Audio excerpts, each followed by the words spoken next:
Dua-dua membantah Trina. Dua-dua. Dua-dua. Dua-dua. Yahoo. Yahoo. Ahoy.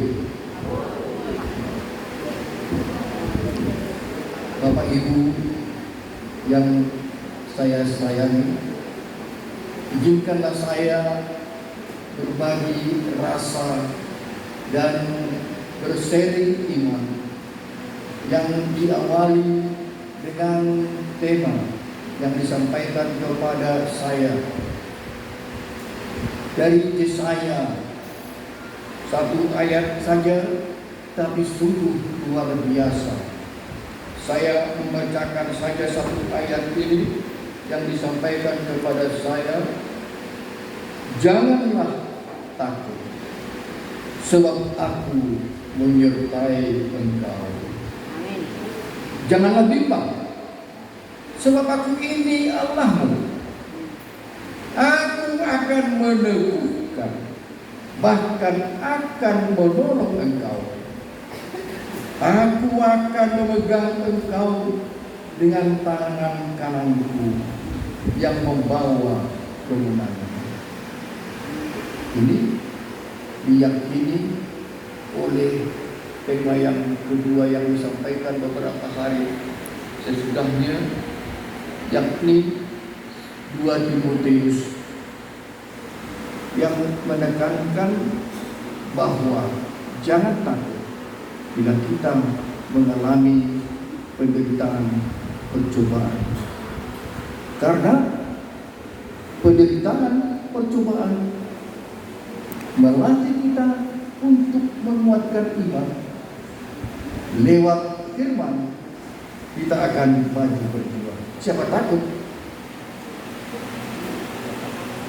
Tapi ada baiknya kalau saya memperkenalkan diri, karena sudah dikatakan saya saja langsung memang memperkenalkan diri saya, karena saya bukan orang yang terkenal, bukan seperti Bapak mantan Wakapolda Metro Jaya.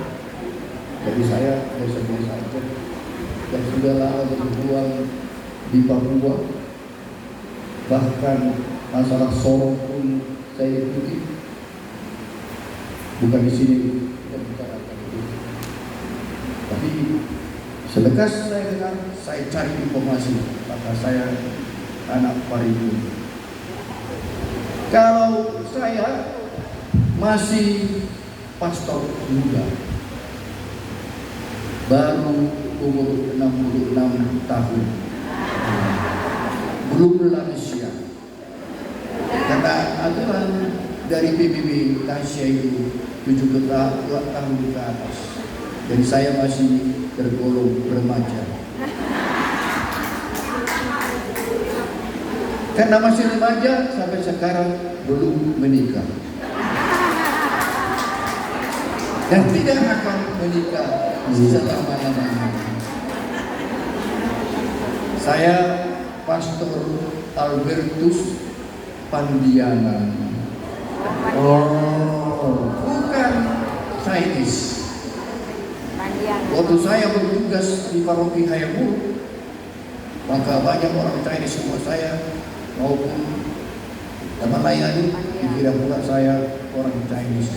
Hanya ni hao ma, gua punya tahu. Iya. Jadi Pandiana. Saya tidak mau disebut orang Tionghoa atau orang Cina. Takut saya memakai, kalau dikatakan orang Cina, pasti di Kaman Jahe akan dimakan saya. Karena Cina sama dengan Cina yang tidak pedas. Jadi saya sudah melayani kemana-mana. Awalnya dulu di daerah Paribitan, di ujung Tapan Utara dulu. Baru dari sana meneruskan sampai ke Karo. Semua sudah menjalani Laubalang, Tiga Binanga dan sekitarnya. Dan sempat saya menjadi seorang pastor sendiri di situ karena dulu banyak pastor pada waktu itu, masih pastor-pastor orang Belanda. Maka orang-orang Belanda itu ada yang marga Pandenher. Maka saya duduk di situ, bukan Pandenher, bukan Pandenher itu, tapi Pandiana. Sudah dari mirip sudah dengan Belanda ya. Dan sudah itu saya pindah lagi ke Siantar. Dari Siantar pindah ke pembuka paroki di Bekasi Utara. Itu sudah 30 tahun yang lalu. Santa Clara di sana saya ya, masih sulit kami waktu itu. Beberapa kali saya memimpin perayaan lalu bernyanyi, maka batu akan berterbangan sampai ke atap rumah dilempar. Lalu kami tidak bisa lagi sepuas-puasnya seperti bernyanyi sekarang ini tidak bisa. Tapi sekarang puji Tuhan sudah berdiri gereja yang megah di situ yang saya rintis sejak tahun 1995.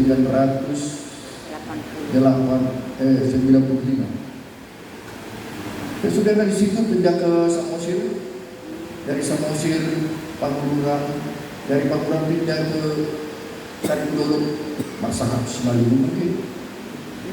Masyarakat Simalungun Hasoma, Masyarakat Simalungun. Kalau orang Karo di Karo, saya diberi cakap Karo. Ya. Kalau dulu saya di kawan Jahil selalu tanya, marga Kaikam, marga Pranginangin, Prekai. Kalau banyak Pranginangin di situ, lalu saya katakan berenakan. Kalau tidak ada Pranginangin, Regindi, Impakam Krida. Jadi secara enak juga. Kalau di Simalungun juga sangat enak. Dengan orang Dairi, dengan orang Hias pun bisa pagi itu dia, itu mungkin ada orang Hias di situ. Oh iya, jadi pas kan bahasanya saya sedikit jatuh. Tadi bahasa Jawa sedikit nyawa. Oh ini. Sudah mulai. Ya, siap-siap ya, makanlah nanti setelah bertemu ini kalau ada pulang. Jadi Bapak Ibu Saudara saudari yang terkasih, jangan takut. Ketakutan membuat kita tidak bahagia. Ketakutan membuat kita kehilangan fakta nyata. Tahun 85 saya ditugaskan ke daerah Purwokerto Tapanuli Utara, persisnya lewat urusan pangkat perbutan sampai ke perbatasan Aceh. Waktu itu masih muda dan berjalan kaki berjam-jam lamanya dari pagi sampai sore. Sekarang nggak bisa lagi naik tangga saja sudah susah. Ada pada waktu itu suara-suara yang saya dengar, pastor daerah situ hati-hati. Kenapa? Jaga diri baik-baik. Lebih bagus berjaga-jaga. Di tempat itu jangan sembarang makan dan minum.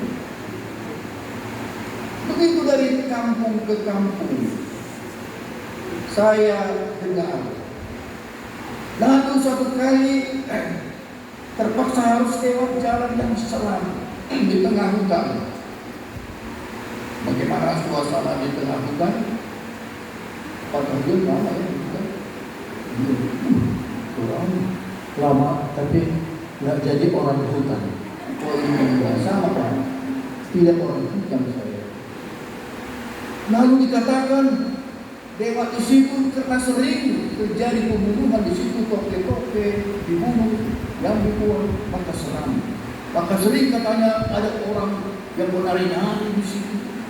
Bahkan wanita yang bahasa Batak merabit ginjal, yang berpakaian mandi terpengaruh. Akhirnya suasana takut itu menghantui saya, sehingga saya berjalan di sana. Saya ingat ini yang dikatakan, lalu benar, jelas saya harus lewat. Bagaimana? Lewat jalan itu makin dekat.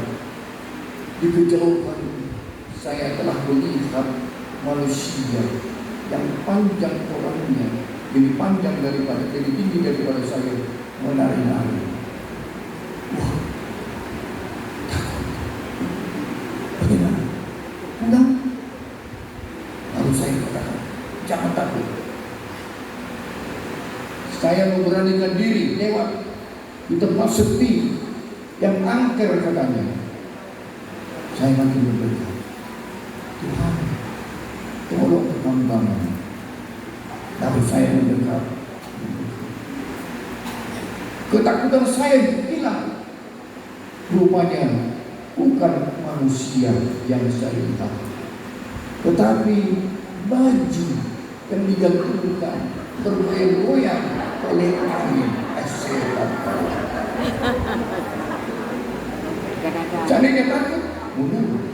Tapi berani, maka kita melihat suatu kenyataan yang benar. Bukan mimpi, bukan setan, bukan orang